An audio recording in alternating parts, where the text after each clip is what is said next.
Hello friends, good morning. നമ്മുടെ കല T V സീരിയലിലേക്ക് എല്ലാവർക്കും സ്വാഗതം. അബിയും നവ്യയും കൂടെ ചേർന്ന് എൻ ജ്വല്ലറിയെ പറ്റിയും അതിൻ്റെ ഓണറെ പറ്റിയും അവർക്ക് അനന്തപുരിക്കാരുമായിട്ടുള്ള എന്തോ വൈരാഗ്യത്തെ പറ്റിയൊക്കെയുള്ള കാര്യങ്ങൾ സംസാരിക്കുക. അപ്പോൾ അബി എന്തായാലും അവർക്ക് എന്തോ ഒരു വൈരാഗ്യം അനന്തപുരിക്കാരോടുണ്ട്.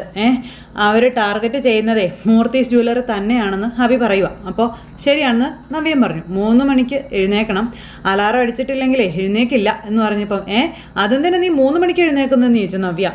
അത് പിന്നെയോ രാമമുഹൂർത്തത്തിൽ എഴുന്നേറ്റ് എന്നാ ചെയ്താലും അതിന് ഫലം കാണുമെന്നാണ് പറയാറേ. അല്ല, ആ സമയത്ത് നീ എഴുന്നേറ്റിട്ട് എന്നാ ചെയ്യാൻ പോവാന്ന് ചോദിച്ചു.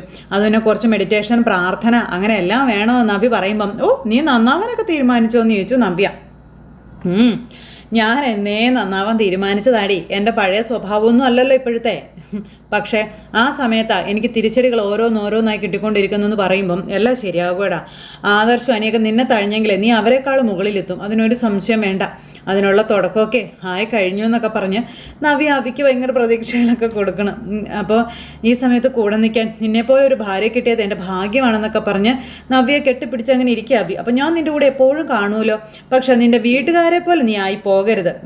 എന്നെ ഒരിക്കലും തള്ളി പറയരുത്, ചതിക്കരുത്, എനിക്ക് അത്രേ ഉള്ളൂ എന്ന് നവ്യ പറയുമ്പോൾ എന്ന് പറഞ്ഞ് ചിരിച്ചുകൊണ്ടിരിക്കുക അഭിമോൻ. അത് കഴിഞ്ഞ് തന്നെ രാത്രി ജലജ നല്ല ഉറക്കുക. ജലജ ഉറങ്ങി കിടക്കുന്ന സമയത്ത് ഫോണിൽ ശബ്ദം കേട്ടു. എൻ്റെ ദൈവമേ, ആകെ 2-2.5 മണിക്കൂറാണ് ഉറങ്ങിയത്. മനുഷ്യൻ്റെ ഉറക്കവും പോയി സ്വസ്ഥതയും പോയെന്നും പറഞ്ഞുകൊണ്ട് പുതപ്പൊക്കെ എടുത്ത് മാറ്റി എഴുന്നേറ്റു. രാമമുഹൂർത്തത്തിൽ എഴുന്നേറ്റെല്ലാം ചെയ്യണമല്ലോ. അങ്ങനെ എഴുന്നേറ്റ് തപ്പിത്തടഞ്ഞ് ഹോളിലേക്ക് വന്നു. അപ്പോൾ നമ്മുടെ ജലജ അവിടെ നിന്ന് അങ്ങ് വന്നു കഴിഞ്ഞപ്പോഴത്തേക്ക് മകൻ ഇവിടെ നിന്ന് അങ്ങോട്ടേക്ക് ചെല്ലുക. അപ്പോൾ ഈ 2 പേരും കൂടി പരസ്പരം കണ്ടു. നീ എഴുന്നേറ്റോ? അമ്മ എഴുന്നേറ്റില്ലെന്നാണ് ഞാൻ ഓർത്ത്. എഴുന്നേക്കാതിരിക്കാൻ പറ്റില്ലല്ലോ. നീ എഴുന്നേറ്റ് വരുന്നത് അവൾ കണ്ടോടാ? ഇല്ല, അവൾ കൂർക്കം വലിച്ചു കിടന്ന് ഉറങ്ങുക. അത് നന്നായി. എന്നാൽ പിന്നെ നീ പെട്ടെന്ന് വെള്ളം പിടിക്കാൻ നോക്കാം. തൂത്തിട്ട് വെള്ളം തെളിക്കണമെന്നാണ് പറഞ്ഞിരിക്കുന്നത് പറയുമ്പം വെറും വെള്ളമല്ല, ചാണക വെള്ളം തെളിക്കണമെന്നാണ് പറഞ്ഞിരിക്കുന്നതെന്ന് അബി പറയുമ്പോൾ മിക്കവാറും തളിക്കുവേടാ, നമ്മളെ പുറത്താക്കിയിട്ട് നിന്റെ മൂത്ത അമ്മായി. എന്നാലും വല്ലാത്തൊരു വിധിയായി പോയല്ലോ അമ്മേ. നീ അതേപ്പറ്റി മാത്രം മിണ്ടി പോകരുത്. എനിക്ക് ഈ വിധി ഉണ്ടാക്കി തന്നത് നീ ഒറ്റ ഒരുത്തനാണെന്നും പറഞ്ഞ് അമ്മ ദേഷ്യപ്പെടുന്നു. എത്ര നന്നായി ജീവിച്ചതാടാ, എല്ലാം പോയില്ലടാ ഒറ്റ നിമിഷം കൊണ്ട്. നീ എല്ലാം തൊലച്ചില്ലേ എന്ന് ചോദിക്കുമ്പം അതുകൊണ്ടൊന്നും കുഴപ്പമില്ലമ്മേ, അവൻ മുംബൈയിൽ ചെന്ന് തോറ്റ് തുന്നം പാടി വരുമെന്ന് അബി പറഞ്ഞു. അപ്പം നീ അങ്ങനെ പറഞ്ഞു കഴിഞ്ഞാൽ അവൻ ജയിച്ചേ വരത്തുള്ളൂ. അതുകൊണ്ട് നീ ദൈവത്തെ ഓർത്ത് അങ്ങനെ പറയാൻ നിൽക്കണ്ടെന്ന് പറഞ്ഞു. അവൻ ജയിക്കും എന്ന് പറ, അപ്പം അവൻ തോറ്റോളൂ എന്ന് ജലജ. അമ്മയ്ക്ക് മുറ്റം മാത്രം അടിച്ചാൽ മതിയോ? നീ അവൾ പറഞ്ഞതെല്ലാം കേട്ടില്ലേ? വീട് മൊത്തം തുടച്ച് വൃത്തിയാക്കണമെന്ന്, എന്നിട്ട് അടുക്കളപ്പണി ചെയ്യണം. ശരിക്കും പറഞ്ഞാലേ ഇറങ്ങിപ്പോകാൻ പറയുന്നതിന് പകരം സ്വയം പോകാനുള്ള സാഹചര്യങ്ങൾ ഒരുക്കിക്കൊണ്ടിരിക്കുക ഇവിടെയുള്ളവർ. പുകച്ച് പുറത്ത് അടിക്കുക എന്നൊക്കെ കേട്ടിട്ടില്ലേ? അതുപോലെ പുകയ്ക്കുക തന്നെ, ചൂളയ്ക്ക് വെക്കുകയാടാ എന്നൊക്കെ പറയുമ്പം അമ്മയെല്ലാം എനിക്ക് വേണ്ടി ഒന്ന് ക്ഷമിക്കാമേ എന്ന് പറയുമ്പം നിനക്ക് വേണ്ടിയാടാ എൻ്റെ ജീവിതം മൊത്തം തൊലഞ്ഞു പോയത്. വാ ഇങ്ങോട്ടോ എന്ന് പറഞ്ഞിട്ട് അമ്മയും മോനും കൂടി പണിയെടുക്കാൻ പോയി. മകനാണെങ്കിലും മുറ്റമല്ല, കുടത്തിൽ വെള്ളം എടുത്ത് വെള്ളം തെളിക്കുന്നു, അമ്മ മുറ്റം തൂക്കുന്നു. എൻ്റെ നടു വേദന എടുത്തിട്ട് പാടില്ല എന്നും പറഞ്ഞ അബി. അതപ്പോൾ എന്താടാ, എൻ്റെ നടുവിന് വേദനിക്കുന്നില്ലേ? നീ ചുമ്മാ വെള്ളം തളിക്കുന്നതേ ഉള്ളൂ, ഞാനല്ലേ കുഞ്ഞു നിന്ന് അടിക്കുന്നതെന്ന് ജലജ. അപ്പോൾ അബി ഇങ്ങനെ നോക്കൂ കേട്ടോ. അപ്പോൾ സത്യം പറയാമല്ലോ, നിന്നെ കൊണ്ട് വെള്ളം കോരിക്ക മാത്രമല്ല ചെയ്യേണ്ടത്, നിന്നോട് തൂക്കാനും പറയേണ്ടതാണെന്ന് ജലജ പറയുമ്പോൾ അബി ഇങ്ങനെ അമ്മയെ തുറച്ച് നോക്കുക. കാരണം നീ ചെയ്ത തെറ്റിനാ ഞാനിങ്ങനെ കിടന്ന് ശിക്ഷിക്കപ്പെടുന്നതെന്നൊക്കെ അമ്മ മോനോട് പറയുമ്പോൾ മോനിങ്ങനെ നോക്കുക ആരെങ്കിലും കേൾക്കുന്നുണ്ടോയെന്ന്. പെട്ടെന്ന് ചെയ്യടാ, അല്ലെങ്കിൽ ഒരുത്തി വന്ന് നോക്കുമ്പോഴേ അവൾക്ക് ഇതൊന്നും ഇഷ്ടപ്പെടത്തില്ല, വീണ്ടും ഓരോന്ന് ചെയ്യാൻ പറയും, വേഗം ചെയ്യാൻ പറഞ്ഞു. അപ്പോൾ എൻ്റെ കാലനായിട്ടാണ് നീ ജനിച്ചത്. അതുകൊണ്ട് ഗ്രഹനിലയിൽ ഓരോ കാര്യത്തിലും നിൻ്റെ ഗ്രഹങ്ങളെല്ലാം കൂടെ ഒന്നിച്ചങ്ങ് വന്നേക്കുക. ഒരു വീട്ടിൽ എല്ലാവരും കൂടെ ഒന്നിച്ച് നിന്നാൽ യുദ്ധം നടക്കുമെന്നല്ലേ പറയാറ്, അത് തന്നെ ഇപ്പോൾ ഇവിടെ നടക്കുന്നത് നിൻ്റെ കാര്യത്തിൽ എന്നും പറഞ്ഞിങ്ങനെ. നീ ജനിച്ചതിന് ശേഷം യുദ്ധത്തോട് യുദ്ധമാടാന്നും പറഞ്ഞ് പിന്നെ ആകെയുള്ളൊരു ആശ്വാസം അവന്തിക എന്ന് പറയുന്നവളായിരുന്നു. അവളിപ്പോൾ മറുകണ്ഠം ചാടിയിരിക്കുകയാണെന്നും പറഞ്ഞ് അമ്മ മോനോട് പറയുന്നു. കൊടയടാ അങ്ങോട്ട് കൊടയ എന്നും പറഞ്ഞുകൊണ്ട് വെള്ളം തളിപ്പിക്കാം മകനെ കൊണ്ട്. അപ്പോൾ ഇവർ 2 പേരും വെള്ളം തളിക്കുന്നു, മുറ്റമടിക്കുന്നു, ഓടി നടന്ന് ജോലികൾ ചെയ്യുന്നത് ദേവയാനിയും നയനയും കൂടെ മുകളിൽ നിന്നിങ്ങനെ കാണുക. അപ്പോൾ അവർ നോക്കുമ്പോൾ ഇവർ മുറ്റം അടിക്കുന്നു. അപ്പോൾ കുളിയൊക്കെ കഴിഞ്ഞ് ദേവയാനിയൊക്കെ വന്ന് ഇങ്ങനെ നിൽക്കും. അപ്പോൾ അബി നോക്കിയപ്പോൾ ഇവർ 2 പേരും വന്ന് നിൽക്കുന്നത് അബി കണ്ടു. അന്നേരം അമ്മയ്ക്ക് കാട്ടിക്കൊടുക്കുക. അമ്മ മുകളിൽ വരാന്തയിൽ നിന്ന് നോക്കുന്നുണ്ട് 2 വേഗം ഒന്ന് തൂത്തോളം പറഞ്ഞു കൊടുക്കാം മകൻ അമ്മയോട്. അപ്പോൾ അമ്മയും നോക്കി കണ്ടു 2 പേരെയും. അപ്പോൾ ദേവയാനി ഭയങ്കര സന്തോഷത്തോടെ ഇങ്ങനെ അവിടെ നിൽക്കുക കേട്ടോ. ജലജയ്ക്കാണ് അതങ്ങ് കണ്ടു കഴിഞ്ഞപ്പോഴത്തേക്കും ഭയങ്കര ദേഷ്യം. ജലജ വന്നിട്ട് കലിപ്പല്ല് കടിച്ച് പിടിച്ച് ഇങ്ങനെ മുറ്റം തൂത്തോണ്ടിരിക്കുക. അപ്പോൾ ഇനി മോള് പോയി കോലം വരച്ചോട്ടോ എന്ന് പറഞ്ഞു ദേവയാനി. അപ്പോൾ ശരി അമ്മയെന്നും പറഞ്ഞുകൊണ്ട് നയനയെ പറഞ്ഞു വിട്ടു. നയന കോലം വരയ്ക്കാനായിട്ട് അങ്ങ് ഇറങ്ങി വന്നു. അപ്പോൾ ദേവയാനി ഇന്ന് പൂജാമുറിയിൽ പോകാനായിട്ട് നോക്കുന്നു. പിന്നെ അവിടുത്തെ ആ വിളക്കും അങ്ങനെയൊക്കെ ഇരിക്കുന്ന സ്റ്റോർ റൂമിൽ ചെന്നു. അപ്പോൾ അവിടെ ചെന്ന് വാതിൽ തുറന്നപ്പോൾ മൊത്തം പൊടി. അപ്പോൾ അബിയെ അങ്ങോട്ടേക്ക് വിളിച്ചു. അബി ചെന്ന് കയറിയപ്പോഴും പൊടി. നിന്നോട് ഞാൻ ഇന്നലെ പറഞ്ഞാലാടാ ഈ മുറിയൊക്കെ അടിച്ച് വൃത്തിയാക്കണമെന്ന്. അയ്യോ വൃത്തിയാക്കിയതാണല്ലോ അമ്മായി എന്ന് അബി. എന്നിട്ട് ഇവിടുത്തെ മാറാലിയൊന്നും പോയിട്ടില്ലല്ലോ ഒന്ന് ദേവയാനി. ഈ മുറി നീ നീറ്റാക്കണം, എന്നിട്ട് ഈ വിളക്കെല്ലാം തുടച്ച് വൃത്തിയാക്കി വെക്കണമെന്ന് പറഞ്ഞാൽ അബി അന്തം വിട്ട് നോക്കാം. വെറുതെ തുണിയിട്ട് തുടച്ചാൽ പോരാ, സ്വർണം തിളങ്ങുന്നത് പോലെ നല്ല വെട്ടി തിളങ്ങണമല്ല, പുതിയ വിളക്ക് പോലെ തന്നെ തോന്നണമെന്ന് പറയുമ്പോൾ അല്ല പൂജാമുറിയിലേക്കാണ് അമ്മായി, അതൊന്നും നീ അറിയേണ്ട ആവശ്യമില്ല, പറയുന്നത് പോലെ അങ്ങ് ചെയ്താൽ മതിയെന്ന് പറഞ്ഞു. അല്ല അമ്മായി അത് പിന്നെ ഞാൻ ഇതെല്ലാം ഇന്ന് തന്നെ ചെയ്യണമെന്ന് ചോദിക്കുമ്പോൾ ചെയ്യണം, നല്ല ആരോഗ്യം ഉണ്ടല്ലോ, വേറെ പണിയൊന്നും ഇല്ലല്ലോ, പിന്നെ എന്താടാ നിനക്ക് ചെയ്താൽ. അത് പിന്നെ നവ്യ കണ്ടു കഴിഞ്ഞാൽ അവളെന്നെ കിടന്ന് കുറ്റപ്പെടുത്തും അമ്മായി.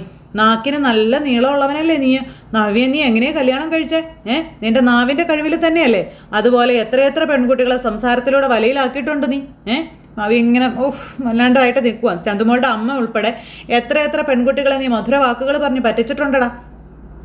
അങ്ങനെ നാവുള്ള നിനക്ക് നിന്റെ ഭാര്യ വന്ന് എന്തിനാ ഇതൊക്കെ ചെയ്യുന്നതെന്ന് ചോദിച്ചാലേ കഥകളൊക്കെ ഉണ്ടാക്കാനേ വലിയ വിഷമമൊന്നും ഉണ്ടാവത്തില്ല. മണി പോലെ നിനക്ക് കഥകൾ ഉണ്ടാക്കാം. പറഞ്ഞ പണികളൊക്കെ വൃത്തിയായിട്ട് ചെയ്തോളണം. എന്തെങ്കിലും പോരായ്മ വന്നാൽ ഞാൻ വീണ്ടും നിന്നെ കൊണ്ട് തന്നെ ചെയ്യിക്കും, അത് നീ ഓർത്തോളാൻ പറഞ്ഞിട്ട് ദേവയാനി അവിടെ നിന്ന് പോയി. എന്നും പറഞ്ഞുകൊണ്ട് അബി ഇങ്ങനെ അവിടെ പ്രാന്ത് കയറി നിൽക്കുക. കുറച്ച് കഴിഞ്ഞപ്പോഴത്തേക്കും ജലജ അടിച്ച് വാരി മടുത്ത് നടുവും കൈയൊക്കെ ഒടിഞ്ഞിട്ട് ഇങ്ങനെ നടന്നു വരുമ്പോഴത്തേക്കും മകൻ ഇവിടെ ഇരുന്ന് വിളക്ക് തേച്ച് കഴുകിക്കൊണ്ടിരിക്കുക. ഇത് കണ്ട് ജലജ അന്തം വിട്ടു ഒന്ന് നോക്കി നിൽക്കുക. ഇതെന്താടാ ഇത്? ആ അമ്മായി എന്നെ കൊണ്ട് ചെയ്യിക്കുന്നത്. അമ്മായി വന്ന് നോക്കിയപ്പോൾ ആ മുറിയിൽ മൊത്തം മാറാല. അതിൻ്റെ ദേഷ്യത്തിൽ അവിടെ ഉണ്ടായിരുന്ന എല്ലാ വിളക്കും എടുത്ത് എന്നോട് വൃത്തിയാക്കാൻ പറഞ്ഞെന്ന് പറഞ്ഞു. അതെ, സ്വർണം പോലെ വെട്ടിത്തിളങ്ങണമെന്നാണ് പറഞ്ഞതെന്ന് പറയുമ്പം മൂർത്തീസ് ജ്വല്ലറിയിൽ ജോലി ചെയ്യേണ്ടവനാ അതെ വിളക്കും തുടച്ചുകൊണ്ട് ഇവിടെ കയറി ഇരിക്കുന്നത്. സാരമില്ല അമ്മേ, വരാൻ പോകുന്ന ദുരന്തത്തിന് മുന്നോടിയായിട്ടുള്ള ആ ഒരു കഷ്ടപ്പാടാണ് ഇതൊക്കെ. അപ്പം എന്താ വരാൻ പോകുന്ന ദുരന്തോ? ആർക്ക് വരാൻ പോകുന്നേ? അപ്പം നമ്മുടെ ശത്രുക്കൾക്ക്, അതാ ഞാൻ ഉദ്ദേശിച്ചതെന്ന് അബി. അതിനു മുൻപേ നമ്മൾ കുറച്ച് കഷ്ടപ്പെടേണ്ടി വരുമെന്നേ ഉള്ളൂ എന്ന് പറയുമ്പം എടാ ഈ വീട്ടിനകത്തുള്ളവർക്ക് എന്തെങ്കിലും പറ്റിയാലേ അതിൻ്റെ ദേഷ്യം നമ്മുടെ മേലെ ആയിരിക്കും ഇവിടെ തീർക്കാൻ പോകുന്നത്. നമ്മുടെ കഷ്ടപ്പാട് കൂടുമെന്നാണ് ഞാൻ ഈ പറഞ്ഞതിൻ്റെ അർത്ഥം. നിനക്ക് മനസ്സിലായോ എന്ന് ചോദിക്കുമ്പോൾ അമ്മയുടെ ജോലിയൊക്കെ കഴിഞ്ഞായിരുന്നു എന്ന് ചോദിച്ചു. എവിടെ നിന്ന് കഴിയാനാ? അല്ല ഇതൊന്നും എനിക്ക് പരിചയമില്ലാത്ത പണിയാണേ. അമ്മ ഇതൊക്കെ ഒന്ന് തുടച്ചു വെച്ചാൽ അടുക്കളയിൽ ഞാൻ അമ്മയെ സഹായിക്കായിരുന്നു. അതെന്തായാലും വേണ്ട, അതൊക്കെ സ്ഥിരം ചെയ്യുന്നത് കൊണ്ടേ എനിക്ക് വലിയ ഭാരമായിട്ടൊന്നും തോന്നുന്നില്ല മോനെ എന്ന് അമ്മ. നീ ഇത് പെട്ടെന്ന് ചെയ്ത് തീർക്കാൻ നോക്ക്. ഇനി അവൾ വരുമ്പോഴേ വെട്ടി തിളങ്ങിയില്ലെങ്കിൽ നിന്റെ മുഖത്ത് തിളക്കം നഷ്ടപ്പെട്ട് കളയും അവള്. എൻ്റെ മുഖത്തെ തിളക്കം നഷ്ടപ്പെട്ടിട്ട് എത്രയോ കാലമായമ്മേ എന്ന് മകൻ അന്നേരം പറയണു. എടാ തിളക്കമുള്ള സമയത്ത് കണ്ട പെണ്ണുങ്ങളുടെ പിന്നാലെ നടന്ന് അതുകൊണ്ടല്ലേടാ നിനക്കിപ്പോൾ ഈ ഗതിയൊക്കെ വന്നതെന്ന് അമ്മ മോനോട് ചോദിക്കുമ്പോൾ മോനെ തേയുടെ വില അങ്ങ് കൂടി, സ്പീഡും കൂടി. അപ്പോൾ സ്വന്തം ഭാര്യയെ പോലും വളഞ്ഞ വഴിയിലൂടെ അല്ലടാ കൂട്ടിക്കൊണ്ട് വന്നതെന്നൊക്കെ അമ്മ മോനോട് ചോദിക്കുക. അന്ന് നീ അവളെ കൂട്ടിക്കൊണ്ട് വന്നില്ലായിരുന്നെങ്കിൽ അറിയാലോ കോടീശ്വരിയായ ഒരു പെങ്കൊച്ചുമായിട്ടായിരുന്നു നിന്റെ നിശ്ചയം നടക്കേണ്ടിയിരുന്നത്. അതാണ് ആ സമയത്ത് നവ്യ കലക്കി കളഞ്ഞതെന്ന് പറഞ്ഞപ്പം അവളെ എങ്ങാനും കെട്ടിയിരുന്നെങ്കിലേ ഇപ്പം എനിക്ക് രാജകീയമായിട്ട് അങ്ങ് ജീവിക്കാമായിരുന്നു എന്ന് അബി. അതൊന്നും നിന്റെ തലയിൽ വരച്ചിട്ടില്ലടാ.